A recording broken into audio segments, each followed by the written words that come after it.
Joining us now, GOP gubernatorial candidate, fresh off a primary victory, Scott Wagner. Thanks so much for being with us. Congratulations on your win. What would you say is the key to your victory? We were able to connect with people all over the state, Dennis. I've been out, across Pennsylvania campaigning for this victory for 17 months. I've been in truck stops and diners and coal mines and, plants and construction sites, just talking to people, the average people in Pennsylvania who make things work. The campaign, the GOP campaign got a little chippy. It was a little nasty, especially between you and Mango. Have you spoken with Mango or Laura Ellsworth? They both called me on Tuesday evening and congratulated me. The fact of the matter is, the majority of Republicans who voted did not vote for Scott Wagner. Is that a problem? Do you anticipate? Well, I don't actually. I look at it another way, Dennis, and I'll turn the numbers. I was 6 points away from 2-1. So okay. No, listen. At the end of the day, Pennsylvanians want something different, and they are not happy with the direction of Pennsylvania. And listen, we have crumbling roads and bridges, but Governor Wolf's out giving out more money to build more bike trails and more parks. I mean, what's that all about? People, they want to see change.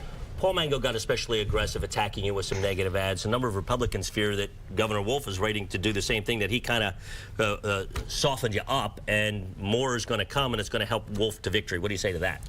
No, I don't believe that. Listen, Paul ran his campaign, and we were victorious, and the past is the past. And I expect, honestly, I do expect a very nasty campaign. You do? Coming from Governor Wolf. I expect it to be acceptable.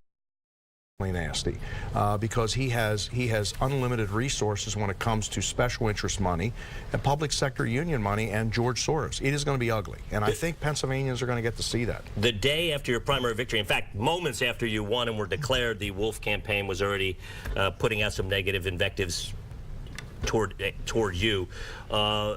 Including blasting you for they blame you for blocking a tax on the extraction of natural gas and say that you're beholden to the gas interests in the state, that a majority of Pennsylvanians want to see this extraction tax, but you specifically have been very instrumental in blocking to help them. What do you say to that? Well, I look at it this way. What industry is next? Is it going to be the waste industry? Is it going to be the construction industry? Is it going to be the blacktop industry, the aggregate?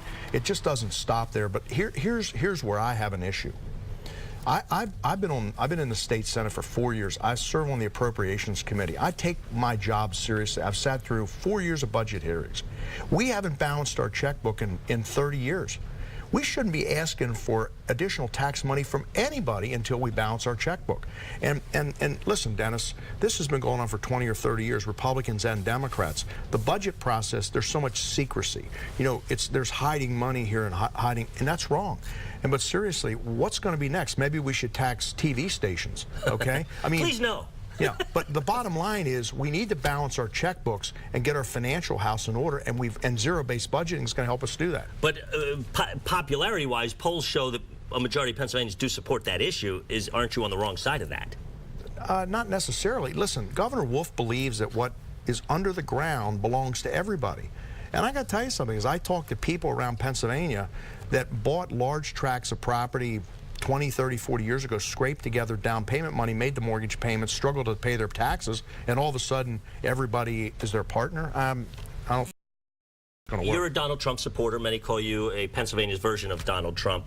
Is that going to hurt you in the fall, do you think? Is that an issue? Is it, if there's a referendum on Donald Trump, and there possibly is with the Lou Barletta race as well in the Senate, is that a good place to be or a bad place to be? Well, listen, I think, number one, this race isn't about Donald Trump, but this race is about Pennsylvania. But I will tell you that one thing Donald Trump has done for the people of Pennsylvania, and Dennis, this would include you, in the last 8 weeks, Pennsylvanians are seeing between 1.5% and 4% more in their paychecks. There was a Wall Street Journal article 2 weeks ago that said the average American family will receive somewhere between $2,800 and $2,900 more in their family bank account.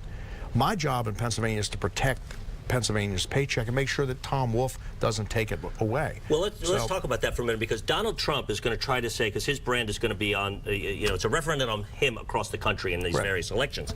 He's going to say things are going great. What you just said, you got more money in your pocket, taxes are down, that's thanks to me. How do you convince Pennsylvanians? Because Tom Wolf right now could take advantage of that and say things are going great. Why do you want to throw me out? Don't you, Scott Wagner, have a very difficult message there? Because if things are going great, why should we change governors? My message is easy. It's real simple. If things are going so great, Governor Wolf, then why is Pennsylvania's unemployment at 4.8% and the national is 3.9 and Erie is 6.8? You know, we have a lot of issues in Pennsylvania. But the bottom line is that President Trump has rolled back a lot of regulations, and he deals with more federal issues. But here in Pennsylvania, there's a tremendous amount of uncertainty. We have a skilled labor crisis. Governor Wolf really hasn't done anything to correct that. But, you know. It wouldn't be a This Week in Pennsylvania appearance for Scott Wagner if you didn't bring props with you. Correct. You got props. Well, quickly. This is Governor Wolf's. This is what he does in Pennsylvania. He has candy for everybody. He just wants to hand out more and more candy. I'm going to hand out paychecks, and these paychecks are going to get fatter when Governor Wagner is in the governor's office. You know, we're running out of. After a while, you know, Dennis, there is a bottom to the candy bucket. We're out of candy. You know, it's candy or paychecks. Very good, Scott Wagner. Thank you so much. Sure hope to have you again before the race.